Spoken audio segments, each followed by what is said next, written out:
రే, result season వచ్చేసింది. ఇప్పుడు నుంచి కంపెనీస్ అన్ని ఒకదాని తర్వాత ఒకటి రిజల్ట్స్ అనౌన్స్ చేసుకుంటూ పోతారు. సో మార్కెట్ అంతా గొప్ప సందడిగా ఉండిపోతుంది. కాకపోతే నా బాధ ఏంటంటే, ఇన్ని సంవత్సరాల నుంచి నేను ట్రేడింగ్ ఇన్వెస్టింగ్ చేస్తున్నాను, అయినా సరే నాకు రిజల్ట్స్ని ప్రాపర్గా అనాలిసిస్ చేయడం రాదురా. సో కనీసం ఇప్పుడైనా సరే అసలు రిజల్ట్స్ని ఎలా చూడాలి, ఎక్కడ చూడాలి, ఎలా అనాలిసిస్ చేయాలి, ఇవన్నీ నేర్చేసుకుందాం అనుకుంటున్నాను రా. మంచి ఆలోచన రా, all the best. All the best అంటావేంట్రా? సింపుల్ లాంగ్వేజ్లో నాకు మన ఫ్రెండ్స్కి అర్థమైనట్టు చెప్పాల్సింది నువ్వే. ఓహో, నన్ను చెప్పమంటున్నావా? సరే రా, మంచి డిస్కషన్ పెడదాం. అయితే నువ్వు నేనని కాదు, అసలు ఈ ఎర్నింగ్స్ రిజల్ట్స్ ఎవరెవరు చెక్ చేయాలి అనేది ఒకసారి చూద్దాం. ఒకటి, ఆల్రెడీ ఇన్వెస్ట్ చేసిన వాళ్ళు. ఇప్పుడు for example TCS taluka earnings మొన్న వచ్చాయి. ఆల్రెడీ టీసీఎస్ లో ఇన్వెస్ట్ చేసుకొని ఉంటే అది కంటిన్యూ చేయాలా లేదా అనేది తెలియాలి కదా అతనికి. అందుకని చెప్పి ఎర్నింగ్స్ కంపల్సరీగా చూడాలి. రెండు, ప్లానింగ్ టు ఇన్వెస్ట్. చూడండి, స్క్రీన్ మీద కనిపిస్తూ ఉంటుంది with examples. Planning to invest అనమాట. అంటే టీసీఎస్ ని నువ్వు వాచ్ లిస్ట్ లో యాడ్ చేసుకున్నావు, అది ఇన్వెస్ట్ చేసుకోవాలా లేక తర్వాత ఎప్పుడైనా ఇన్వెస్ట్ చేసుకోవడం మంచిదా అనేది చూస్తూ ఉన్నావు. ఇప్పుడు ఫర్ ఎగ్జాంపుల్ మంచి రిజల్ట్స్ వచ్చాయి, ఆర్ ఎల్స్ మేనేజ్మెంట్ తాలూకా కామెంటరీ చాలా బాగున్నది, అలాంటప్పుడు ఇప్పుడు ఇన్వెస్ట్ చేసుకోవడం మంచిది కదా. సో ఇన్వెస్ట్ చేసుకోవాలా వద్దా అనే ప్లాన్ చేస్తున్న వాళ్ళు చూస్తూ ఉండాలి. ఆర్ ఎల్స్ టీసీఎస్ అనే కాకుండా ఇన్ జనరల్ గా మంచి కంపెనీస్ లో ఇన్వెస్ట్ చేద్దామని చూస్తున్న వాళ్ళు ఎప్పటికప్పుడు మంచి కంపెనీస్ తాలూకా ఎర్నింగ్స్ రిజల్ట్స్ చూస్తూ ఉండాలి. నాలుగు, తమకు ఉన్న స్టేక్ కొంచెం ఇంక్రీజ్ చేసుకుందామా లేక తగ్గించుకుందామా అని చూసేవాళ్ళు, అంతే కదా. పూర్తిగా ప్రాఫిట్ బుకింగ్ చేసుకోవడం లేదంటే పూర్తిగా ఎగ్జిట్ అయిపోవడం కాకుండా కొంత ఎగ్జిట్ అవడం లేదంటే కొంత యాడ్ చేసుకోవడం లాంటివి చేసుకుంటూ ఉండొచ్చు అనమాట. Next, last, for example TCS taluka earnings వచ్చాయి. మీరు టీసీఎస్ లో అస్సలు ఇంట్రెస్టెడ్ గా లేరు ఫ్రెండ్స్, బట్ ఆ టీసీఎస్ తాలూకా ఎర్నింగ్స్ వల్ల IT industry or else IT sector లో ఏం జరుగుతుంది ఏంటనేది ఒక ఐడియా వస్తుంది కదా మీకు. అర్థమైందా లేదా? సో కంపెనీ మీద ఇంట్రెస్ట్ లేకపోయినా సెక్టర్ స్పెసిఫిక్ గా మీకు కొంత ఇన్ఫర్మేషన్ రావడానికి ఆ కంపెనీ తాలూకా ఎర్నింగ్స్ చూడొచ్చు. అర్థమైంది కదా. ఈ 5 ఇన్వెస్టర్ టైప్స్ లో కూడా ఎర్నింగ్స్ ని కంపల్సరీగా వాచ్ చేస్తూ ఉండాలండి. అండ్ ఒకసారి పూర్తిగా అర్థం చేసుకున్న తర్వాత ఏంటేంటి చూడాలని అర్థం చేసుకొని ఏంటేంటి చెక్ చేయాలి అనేది తెలుసుకుంటే మీకంటూ స్టాక్ మార్కెట్ లో ఒక ఎడ్జ్ వస్తుందండి. మిగతా వాళ్ళ మీద మీరు కొంచెం మంచి డెసిషన్స్ తీసుకునే అవకాశం ఉంటుందన్నమాట. అర్థమైందా? సో ఈ వీడియో మంచి ఇంట్రెస్టింగ్ అండ్ ఇంపార్టెంట్ గా ఉండబోతుంది, మీకు వీడియో లాస్ట్ వరకు చూడండి. సో అడగరా, ఫస్ట్ ఏం తెలుసుకుందాం అనుకుంటున్నావు? అడుగుతలే కానీ ఫస్ట్ ఫ్రెండ్స్, ఈ వీడియో చాలా ఇన్ఫర్మేటివ్గా ఉండబోతుంది. సో ఫాస్ట్గా లైక్ చేసి మీ ఫ్రెండ్స్ అండ్ ఫ్యామిలీ మెంబర్స్తో షేర్ చేసేయండి. ఇంకా మీరు సబ్స్క్రైబ్ బటన్ మీద క్లిక్ చేయకపోతే వెంటనే చేసేయండి. ఓకేనా? చేస్తారా? ఓకేనా? స్టార్ట్ చేయతే. సరే అడగరా, నీ ఫస్ట్ క్వశ్చన్ ఏంటి? అసలు ఈ ఎర్నింగ్స్ ఎక్కడ చెక్ చేసుకోవాలి? బాగా అడిగావరా. ఏదో ఒక ఎగ్జాంపుల్ తీసుకోవాలి కాబట్టి టీసీఎస్ని ఎగ్జాంపుల్గా తీసుకుందాం. ఒకసారి నా స్క్రీన్లోకి వస్తే గూగుల్లోకి వెళ్ళి టీసీఎస్ ఎర్నింగ్స్ ఇన్వెస్టర్స్ రిలేషన్స్ అని కొడితే ఫస్ట్ ఆ టీసీఎస్ తాలూకా వెబ్సైట్ ఓపెన్ అవుతుంది. సో మనం ఏం చేస్తాం, ఫస్ట్ అఫీషియల్ కంపెనీ వెబ్సైట్ అనేది చెక్ చేసుకోవచ్చు అనమాట. అర్థమైందా? అఫీషియల్ కంపెనీ వెబ్సైట్లో కావాల్సిన ఇన్ఫర్మేషన్ మొత్తం ఉంటుంది.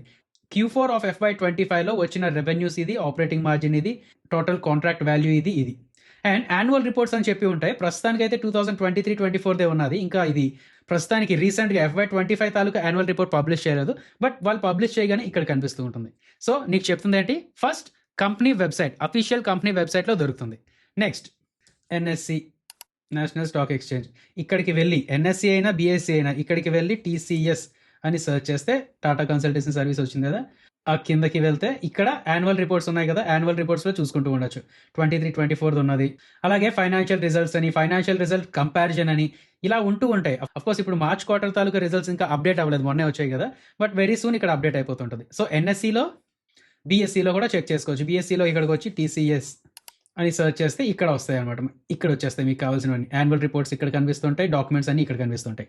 సో స్టాక్ ఎక్స్చేంజెస్ NSE BSEలో చెక్ చేసుకుంటూ ఉండొచ్చు. Next, financial news platforms like TCS earnings, Moneycontrol అని సెర్చ్ చేస్తే చూడండి మ్యాక్సిమం ఫస్ట్ రిజల్ట్లో వచ్చేస్తుంది. లేదు అంటే అలా చెక్ చేస్తున్నా సరే ఇక్కడ మీరు చదివితే, టైటిల్ మీకు చదివితే మీకు అర్థమైపోతుంది ఏం చెక్ చేయాలని చెప్పి. సో ఇక్కడ for example TCS taluka Q4 earnings ఉన్నదండి. ఇక్కడ వీళ్ళు రాస్తారు నెట్ ప్రాఫిట్ 2% ఫాల్ అయింది ఇయర్ ఆన్ ఇయర్ అండ్ ఎంత వచ్చింది అనేది. అండ్ ఇక్కడ కనబడుతుంది కదా మిస్సెస్ ఎస్టిమేట్, దీని గురించి తర్వాత మాట్లాడుకుందాం. బట్ మీకు చెప్పదలుచుకుంది ఏంటంటే మనీ కంట్రోల్ అని, ఎకనామిక్ టైమ్స్ అని, మింట్ అని, అంటే నేను వాడిన ఇవి మీకు నచ్చిన ఫైనాన్షియల్ ప్లాట్ఫామ్స్ మీరు వాడుకుంటూ ఉండొచ్చు. సో ఫైనాన్షియల్ న్యూస్ ప్లాట్ఫామ్లో చెక్ చేసుకుంటూ ఉండాలి. నెక్స్ట్, ఫైనాన్షియల్ డేటా ప్లాట్ఫామ్స్, ఇది వేరు. ఫైనాన్షియల్ డేటా ప్లాట్ఫామ్స్ అంటే ఫర్ ఎగ్జాంపుల్ స్క్రీనర్ అనుకుందాం. స్క్రీనర్లో TCS, ఇదైతే ఇంకా లైక్ డేటా కుప్పలుగా వస్తుంది మీకు. ఇందులో మార్చ్ 2025 తాలూకా డేటా ఇది. రీసెంట్గా ఎంత వచ్చింది, 64,479 crores వచ్చింది. అదే కదా, అది లాస్ట్ క్వార్టర్తో పోల్చుకుంటే పర్వాలేదు, బాగానే ఇంక్రీజ్ అయినట్టు, ఒక 2% అలా ఇంక్రీజ్ అయినట్టు. అండ్ నెట్ ప్రాఫిట్ ఎంత 12,502 crores, ఇప్పుడు వచ్చింది 12,293 crores. సో కొంచెం ఇది కూడా కొంచెంగా ఇంక్రీజ్ అయింది. అదే కదా, సో ఇలా చెక్ చేసుకుంటూ ఉండొచ్చు. అండ్ స్క్రీనర్లోకి వెళ్తే కిందకి వెళ్ళిన తర్వాత ఇక్కడ యాన్యువల్ రిపోర్ట్స్ ఇంకా FY25ది అవ్వలేదు, పబ్లిష్ అవ్వలేదు, అది ఇక్కడ ఉంటుంది. అండ్ రీసెంట్ అనౌన్స్మెంట్స్ అనేది మీకు ఇక్కడ కనిపిస్తూ ఉంటుంది. అదే కదా, సో స్క్రీనర్ అలాగే ట్రెండ్ లైన్, ఇక్కడ TCS అని సెర్చ్ చేసి చూస్తే ఇవన్నీ అనమాట. ఇక్కడ క్వార్టర్లీ రిజల్ట్స్ చూడొచ్చు, కన్సాలిడేటెడ్ వేరేగా చూస్తూ ఉండాలి. అదేనా లేదా? సో మనం ఇప్పటివరకు ఏం చెప్పుకున్నాం? 1 official company website, 2 stock exchanges, 3 financial news platforms and 4 financial data platforms. అర్థమైంది కదా? సోర్స్ అనేది నీకు అర్థమైందా లేదా? ఇప్పుడు నెక్స్ట్ క్వశ్చన్ అడుగు. ఎక్కడ చెక్ చేయాలో అర్థమైంది, అయితే ఏం చెక్ చేయాలో చెప్పరా ఇప్పుడు? బాగా అడిగారా. దీనికోసం ట్రెండ్ లైన్ ఎగ్జాంపుల్గా తీసుకుందాం. సి ఫ్రెండ్స్, ఇది ట్రెండ్ లైన్ అనే వెబ్సైట్. ఇక్కడ December 24 తాలూకా డేటా వరకే ఉన్నది, but very soon March quarter taluka data కూడా యాడ్ అయిపోతుంది. బట్ ఎలా చూడాలి అనేది మనం డిస్కస్ చేసుకుంటున్నాం కాబట్టి మార్చిది అయితే ఉంది, డిసెంబర్ది అయితే ఉన్నది. సో ఫస్ట్ ఏ కంపెనీ ఎర్నింగ్స్ రిలీజ్ చేసినా సరే ఫస్ట్ టాప్ నుంచి డౌన్కి వద్దామండి. రెవెన్యూస్ చూద్దాం. టోటల్ రెవెన్యూస్ ఎంత, ఇక్కడ ఎంత ఉన్నది 65,216 crores. అండ్ మీరు ఇది గుర్తుపెట్టుకోండి, ఎప్పుడు కన్సాలిడేటెడ్ స్టేట్మెంట్ చూడడమే మంచిది. సో రెవెన్యూస్ ఎంత వచ్చాయి ఏంటనేది చూడాలి. అండ్ ప్రీవియస్ క్వార్టర్తో పోల్చుకుంటే ఎంత రెవెన్యూ వచ్చింది, ప్రీవియస్ ఇయర్ సేమ్ క్వార్టర్కి ఉన్న రెవెన్యూతో పోల్చుకుంటే ఎంత గ్రోత్ వచ్చింది అనేది చూస్తూ ఉండాలి. అదే కదా. నెక్స్ట్ రెవెన్యూస్ చూసిన తర్వాత స్ట్రైట్గా కిందకి వెళ్ళిపోయి నెట్ ప్రాఫిట్ చూసేయండి. నెట్ ప్రాఫిట్ కూడా అంతే, ఇయర్ ఆన్ ఇయర్ కంపేర్ చేసుకుంటే, అంటే లాస్ట్ ఇయర్ సేమ్ క్వార్టర్కి ఇప్పుడు క్వార్టర్కి ఎంత డిఫరెన్స్, ఇయర్ ఆన్ ఇయర్ అంటారు, అది కంపేర్ చేసుకుంటే ఎలా ఉన్నది, క్వార్టర్ ఆన్ క్వార్టర్ అంటే ప్రీవియస్ క్వార్టర్కి ఈ క్వార్టర్కి కంపేర్ చేస్తే ఎలా వచ్చింది, గ్రోత్ ఎలా వచ్చింది అనేది చూడాలి. అదే కదా. ఫస్ట్ రెవెన్యూ తాలూకా గ్రోత్ అండ్ నెట్ ప్రాఫిట్ తాలూకా గ్రోత్ చూసేస్తాం. నెక్స్ట్ ఇది అయిన తర్వాత నెట్ ప్రాఫిట్ చూసిన తర్వాత అప్పుడు ఆపరేటింగ్ ప్రాఫిట్ ఎంత అనేది చూడాలి.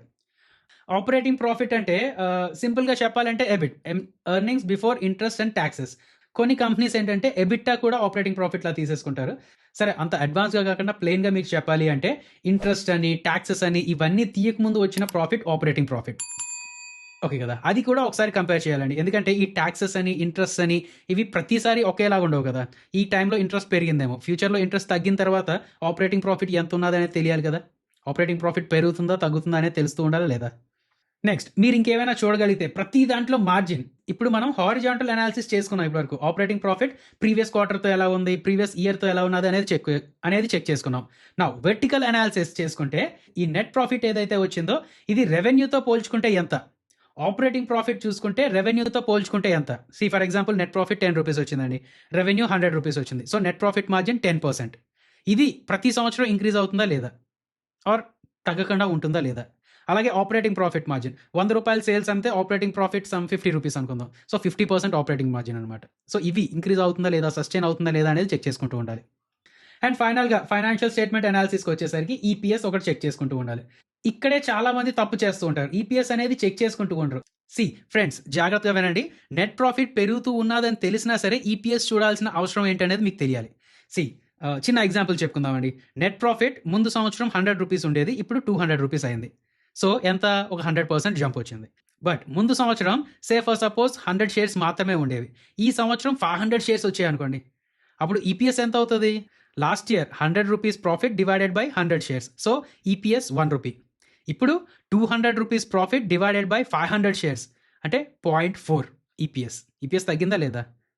మనం సో అదే ఇక్కడికి తీసుకొచ్చి చూస్తే నెట్ ప్రాఫిట్ పెరుగుతున్నా సరే ఈపీఎస్ కూడా పెరుగుతుందా లేదా అనేది చెక్ చేసుకుంటూ ఉండాలి. అర్థమైందా లేదా. ఎందుకంటే ఫైనల్గా as an equity share holder మనకి కావాల్సింది ఈ ఈపీఎస్ పెరగడం అండి. బాగా చెప్పేవరా. నార్మల్గా ప్రాఫిట్స్ రెవెన్యూస్ అందరూ చూస్తారు, కాకపోతే అసలు ఎందుకు చూడాలి అనేది బాగా అర్థమైనట్టు చెప్పావు. కాకపోతే ఇప్పుడు ఇది క్వార్టర్లీ రిపోర్ట్ కాదు కదా, అంటే ఫైనాన్షియల్ ఇయర్ ఎండింగ్ కాబట్టి అన్ని కంపెనీస్ యాన్యువల్ రిపోర్ట్ పోస్ట్ చేస్తాయి. సో అది ఎక్కడ చూడాలి, ఎలా చూడాలి, ఇది చెప్పరా. ఓకే, బాగా అడిగారా. ఎందుకంటే క్వాంటిటేటివ్ అనాలిసిస్తో పాటు క్వాలిటేటివ్ అనాలిసిస్ కూడా చూడడం ఇంపార్టెంట్. రైట్, స్క్రీనర్ వెబ్సైట్స్లో యాన్యువల్ రిపోర్ట్స్ ఇక్కడికి వచ్చి డౌన్లోడ్ చేసుకోవచ్చు.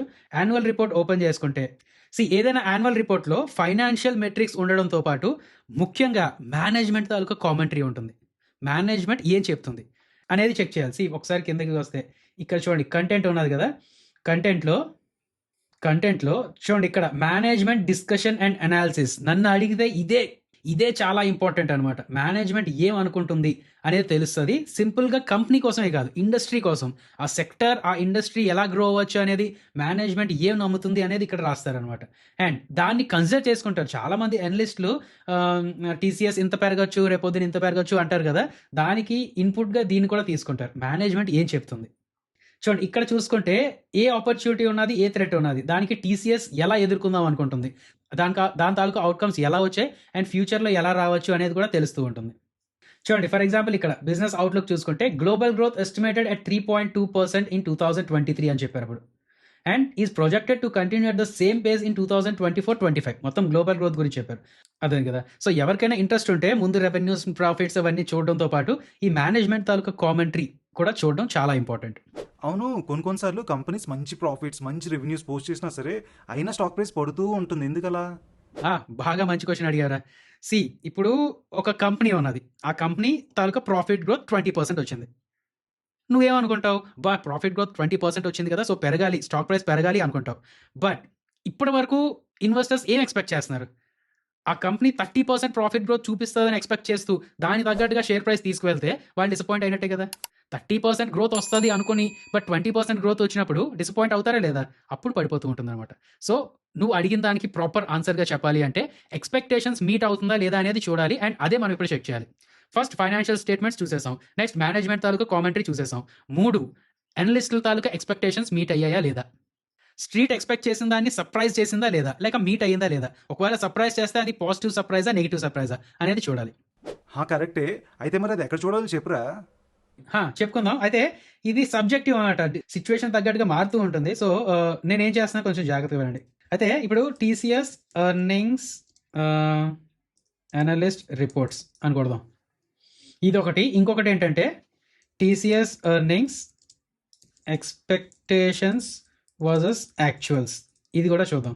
ఇందులో మీరు ఇమేజెస్లోకి వెళ్ళి చూడండి, సిఎన్బిసి వాళ్ళు ఇస్తూ ఉంటారు అనమాట. ఇది అఫ్ కోర్స్ పాత డేటా, బట్ ఇలాంటి ఇమేజ్ ఒకటి ఇస్తాడనమాట, మనీ కంట్రోల్డ్ ఇస్తాడు. ఏమంటారు టీసీఎస్ తాలూకా ప్రాఫిట్ ఎంత రావచ్చు, రెవెన్యూ ఎంత రావచ్చు అనేది ఎక్స్పెక్టేషన్స్. వీళ్ళందరూ ఎక్స్పెక్టేషన్స్ పెట్టుకుంటూ ఉంటారు అనమాట. మోతిలాల్ ఒస్వాల్ వాళ్ళు ఎంత, జిఎం ఫైనాన్షియల్ వాళ్ళు అయితే ఇంత ఎక్స్పెక్ట్ చేశారు, బట్ యాక్చువల్ ఎంత వచ్చింది అనేది చూసుకుంటూ ఉండొచ్చు. సో అది మనీ కంట్రోల్. సిఎన్బిసి వాడు ఇలా ఇస్తూ ఉంటాడు. ఇది సిఎన్బిసి వాళ్ళ పోల్ ప్రకారం అనమాట. యాక్చువల్గా వీళ్ళు ఎంత ఎక్స్పెక్ట్ చేశారు, యాక్చువల్గా ఎంత వచ్చింది, అండ్ ఎస్టిమేట్స్ మీద ఎంత ఎక్కువ వచ్చింది అనేది ఇక్కడ తెలుస్తూ ఉంటుంది. అండ్ మీరు ఇంకా చేయాలి అనుకుంటే టూల్స్లోకి వెళ్ళి ఎనీ టైమ్ అని సెర్చ్ చేసి టైం ఉన్నది కదా, ఇది పాస్ట్ 24 అవర్స్ అని పెట్టుకోండి. 24 అవర్స్ లేక లాస్ట్ వీక్. నేను అందుకనే స్టార్టింగ్లో చెప్పాను కదా, ఇది కొంచెం సబ్జెక్టివ్ అని. మీరు వెతకడం తెలియాలి, మీకు వెతకడం తెలియాలన్నమాట. అదే కదా. నెక్స్ట్ ఇంకొకటి ఎక్స్, అదే మన ట్విట్టర్ ఓపెన్ చేసుకొని కూడా చూడొచ్చు. ఫర్ ఎగ్జాంపుల్ ఇక్కడ టీసీఎస్ ఎర్నింగ్స్ అని సెర్చ్ చేయండి. ఫైనాన్షియల్ వెబ్సైట్స్ కన్నా ట్విట్టర్ కొంచెం పర్వాలేదు. అయితే ఇందులో నాయిస్ ఎక్కువ ఉంటుందండి. మీరు ప్రాపర్గా ఏది ఓపెన్ చేస్తే మంచిది అనేది మీకు అర్థం కావాలి. ఇప్పుడు ఫర్ ఎగ్జాంపుల్ ఎన్డీటీవీ ప్రాఫిట్ వీళ్ళు ఏమంటున్నారు, బ్లూంబర్గ్ తాలూకా ఎస్టిమేట్స్. ఇది చాలా ఇంపార్టెంట్. బ్లూంబర్గ్ చాలా మంచి అనలిస్ట్ అని చెప్పుకోవచ్చు. బ్లూంబర్గ్ తాలూకా ఎస్టిమేట్స్ ఎంత, 64,837 crores, బట్ యాక్చువల్గా ఎంత వచ్చింది, 64,479. సో ఎస్టిమేట్స్ మీద తగ్గిందా లేదా. అలాగే ఎబిట్ కూడా చెప్పానా, ఆపరేటింగ్ ప్రాఫిట్ మార్జిన్ చూడడం ఇంపార్టెంట్ అని. నెట్ ప్రాఫిట్తో పాటు ఆపరేటింగ్ ప్రాఫిట్ కూడా చూస్తూ ఉంటారు.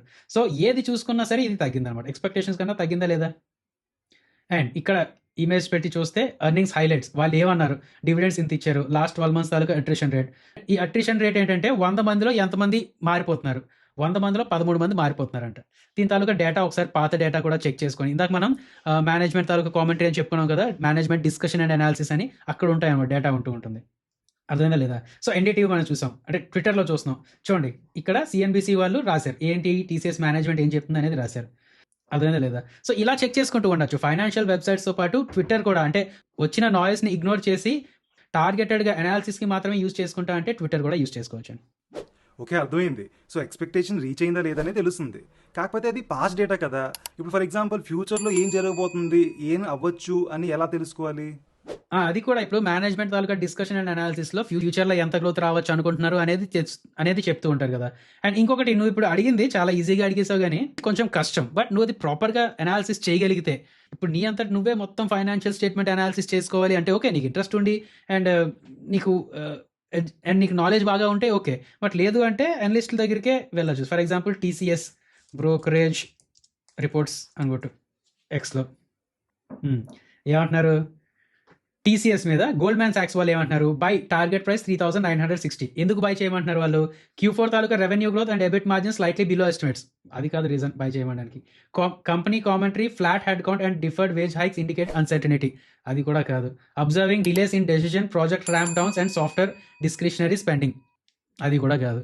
సో వీళ్ళు టార్గెట్ ప్రైస్ ఇచ్చారు. బట్ ఎక్కడా కూడా ఎందుకు మేము బై అంటున్నాం అనే దానికి మంచి రీజన్ ఇవ్వలేదన్నమాట. ఎప్పుడు నెగెటివే చెప్పుకుంటూ వస్తున్నారు. సో అవసరమా చెప్పండి అలాంటప్పుడు? సరే, జెఫ్రీస్ ఏం చెప్తున్నారు? Hold cut target price 3400 cut చేశారు. Q4 missed estimates, pressures on discretionary IT spending, cut EPS estimates. Target price cut చేశారు. ఎందుకు కట్ చేశారు అనే దానికి రీజన్ ప్రాపర్గా ఇచ్చారు. సో ఫ్రెండ్స్, ఇది డైరెక్ట్ ఫైనాన్షియల్ అడ్వైస్ కాదు. బట్ ఇప్పటి వరకు చూసిన దాని ప్రకారం ఏంటంటే, స్టాండ్ అలోన్గా టీసీఎస్ తాలూకా నెంబర్స్ చూసాం మనం. గ్రోత్ కొంచెం పెరిగింది, అంటే ప్రాఫిట్ కొంచెం గ్రో అయింది, రెవెన్యూస్ కొంచెం గ్రో అయ్యాయి. దాన్ని ఎక్స్పెక్టేషన్స్తో మనం కంపేర్ చేసి చూసాం. ఎక్స్పెక్టేషన్స్ మిస్ అయిపోయింది. నెక్స్ట్ ఎనలిస్ట్లు ఏమనుకుంటున్నారు అనేది చూసాం. ఎనలిస్ట్లు ఏం చెప్తున్నారు? వాళ్ళు కూడా ప్రస్తుతానికి నెంబర్స్ మిస్ అయ్యాయి అండ్ ఫ్యూచర్ కూడా అన్సర్టైన్గా ఉన్నది అని చెప్తున్నారు. అండ్ ఫ్యూచర్ తాలూకా ఈపీఎస్ కూడా కట్ చేశారనమాట. సో ఇప్పటి వరకు చూసుకున్న దాని ప్రకారం చూసుకుంటే ఇది టీసీఎస్లో ఎంటర్ అవ్వడానికి మంచి టైం కాదు. ఇది అర్థమైపోయింది మనకి. ఎంత ఒక పావు గంట లేదంటే ఒక 20 మినిట్స్ అండి, ప్రాపర్గా కూర్చొని ఒక 20 మినిట్స్ అనాలిసిస్ చేసుకుంటే మనం ఒక స్టాక్ మీద ఒక అవగాహన తెచ్చేసుకున్నాం. డైరెక్ట్గా ఈ బ్రోకరేజ్ తాలూకా రిపోర్ట్ చూస్తే మనకు పెద్దగా అర్థమయ్యేది కాదు. బట్ మనం అన్ని చెక్ చేసుకుంటూ వచ్చాం కాబట్టి మనకి ఇప్పుడు ఒక క్లారిటీ వచ్చింది. అండ్ టీసీఎస్కి మనం దూరంగా ఉండాలని చెప్పి డిసైడ్ అయిపోయాం. అర్థమైందా లేదా? సో ఫ్రెండ్స్, మీకు కూడా అర్థమైందా లేదా చెప్పండి. అండ్ మీరు ఇంకొక స్టాక్ ని పట్టుకొని దాన్ని కూడా మనం అనాలిసిస్ చేసుకున్నాం, అలా అనాలిసిస్ చేయడానికి ట్రై చేయండి. అండ్ ఆ అనాలిసిస్ మీకు ఏం తెలియదు అనేది కూడా కింద కామెంట్స్ పెట్టడానికి ట్రై చేయండి. ఓకే, ఇంకా ఎవరైనా సబ్స్క్రైబ్ చేయాలంటే సబ్స్క్రైబ్ చేసుకొని నోటిఫికేషన్ ఆన్ పెట్టుకోండి. అర్థమైందిరా. సో ఫ్రెండ్స్, మీకు కూడా అర్థమైందా లేదా?